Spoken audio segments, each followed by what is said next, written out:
Buonasera e ben ritrovati con il TG Flash di New Sicilia ed eseguiti i titoli più importanti del pomeriggio. In apertura la tragedia avvenuta nelle scorse ore sull'Etna nei pressi del rifugio Sapienza. A perdere la vita una turista di 65 anni di origine francese, vittima di un arresto cardiocircolatorio, vani tentativi di rianimare la donna.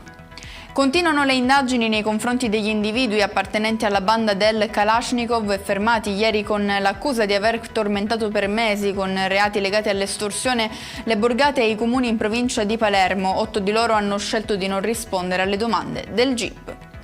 Un ordigno artigianale è esploso nei pressi del centro di Agrigento di fronte al domicilio di un cittadino gambiano già noto alle forze dell'ordine. L'esplosione ha mandato in frantumi gli infissi dello stabile, ferendo l'uomo e gettando nel panico i residenti. Si indaga sugli autori del gesto.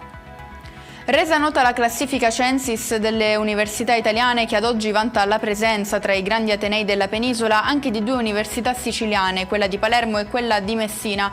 Se da una parte infatti il capoluogo siciliano rimane ancorato al 7° posto della graduatoria, dall'altra l'Università dello Stretto sale di livello, guadagnando 3 posizioni così da collocarsi al 12° posto.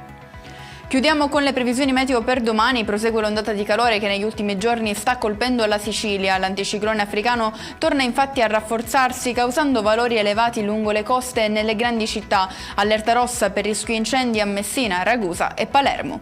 E con questo è tutto. Prossimo appuntamento domani alle 13:30. Grazie per averci seguito, buon proseguimento di serata.